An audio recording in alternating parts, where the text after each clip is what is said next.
Deuxième jour du Knowledge à Las Vegas, toujours de ServiceNow. On est avec David Agostino aujourd'hui de l'équipe Unit sur place pour vous rapporter tout ce qui est annoncé. Et donc on a pu voir aujourd'hui tout un tas d'innovations, encore plus qu'hier, notamment via la keynote ce matin. Et on va pouvoir vous en dire un peu plus. Pour commencer, on a pu avoir des nouveautés par rapport à CRM et je laisse David en parler. Tout à fait. Alors au niveau du CRM, ce qui est très intéressant, c'est qu'on va chercher vraiment à éliminer les différents silos, à automatiser aussi les différents processus qu'on peut avoir. Et c'est pourquoi le CRM a été inclus dans la suite Core Business Suite qui contient FSM, SOM et le CSM. Okay. On voit bien le besoin et l'envie de ServiceNow de casser ces silos et du coup dans la prolongation de ce qui va se passer avec l'AI Platform, ouvrir tout simplement la plateforme à la data entière de l'entreprise. Comme nous avons pu déjà le voir hier, ServiceNow s'ouvre au monde extérieur avec les agents IA et on a pu avoir un peu plus d'informations par rapport à ça. Déjà, grâce à leur partenariat avec Google, ils sont fiers d'annoncer qu'ils vont utiliser le protocole A2A, Agent to Agent, pour communiquer avec les agents externes. Donc on a bien une ouverture sur le marché en respectant les standards. Donc déjà, c'est quelque chose qui est très bien pour l'intégration. Et en plus de ça, on a toute une couche de sécurité qui a été mise en place avec toute la joint fabric qui a été annoncée hier. Pour nous montrer que tout fonctionne, on a pu avoir des démonstrations en live sur scène, tout simplement des cas d'usage tout simples, du self-service, de l'incident, de la résolution, qui font appel à la fois des agents ServiceNow pour tout ce qui est traitement des notes de résolution, du contexte, mais aussi des appels à des agents de Microsoft pour manipuler tout simplement des ordinateurs. Donc on a bien pu voir que ce que ServiceNow a annoncé en l'occurrence est déjà fonctionnel et que ça va arriver très prochainement sur des plateformes de nos clients. Un use case extrêmement prometteur qui a pu être annoncé, c'est l'arrivée de No Assist for Voice. Donc comme son nom l'indique, on va pouvoir parler à No Assist via de la voix tout simplement. Et donc ça va faire un relais avec les agents IA derrière.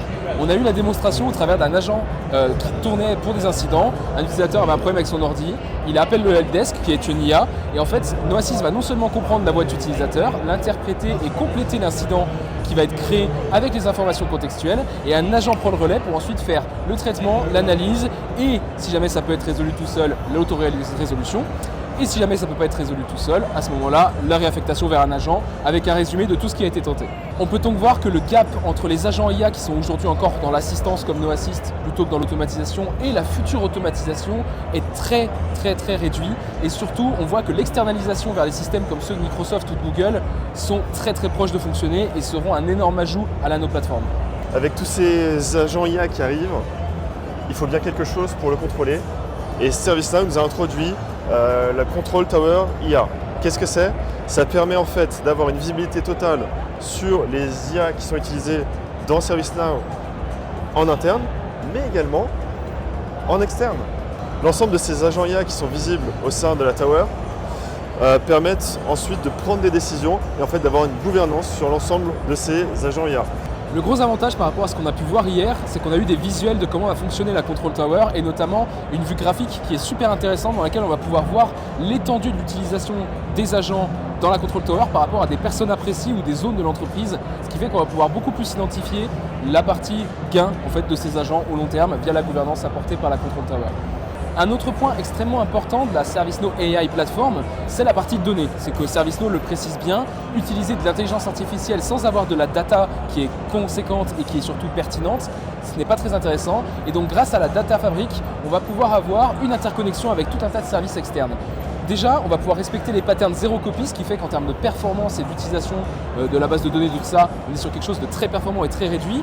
Mais surtout, grâce à ça et grâce à la centaine de connecteurs qu'ils ont annoncés avec notamment du Snowflake, de l'Oracle, de l'Amazon, peu importe, on va avoir vraiment une intégration qui va être très simplifiée avec tous les services et les systèmes présents dans le marché.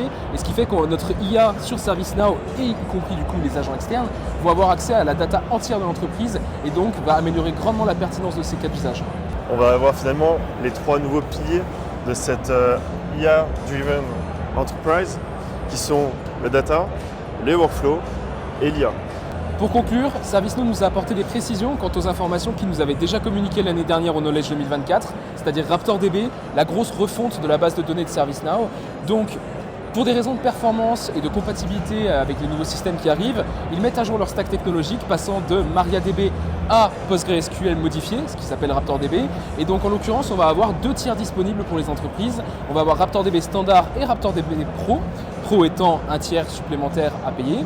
Mais le fait est qu'on a eu des infos sur les performances et en l'occurrence, on va pouvoir diviser presque par 10 les temps de chargement sur certaines instances avec RaptorDB Pro, ce qui est extrêmement pertinent dans le cas notamment de la nouvelle AI Platform avec la couche d'accès aux données et pour améliorer toujours l'expérience utilisateur. Un de ces points sur ces agents IA, c'est qu'on en a eu d'autant plus qui ont été annoncés, et notamment toute la partie sécurité, dans laquelle ServiceNow va lancer toute une suite d'agents IA pour aider à la résolution d'incidents de vulnérabilité et d'incidents de sécurité en général. Comme hier, n'hésitez surtout pas, si vous avez des questions à distance ou sur place, vous pouvez nous contacter ou nous rencontrer, nous serons ravis d'y répondre, et surtout on vous tiendra au courant de ce qui va être présenté demain au jour 3. Merci beaucoup, c'était Unit à Las Vegas.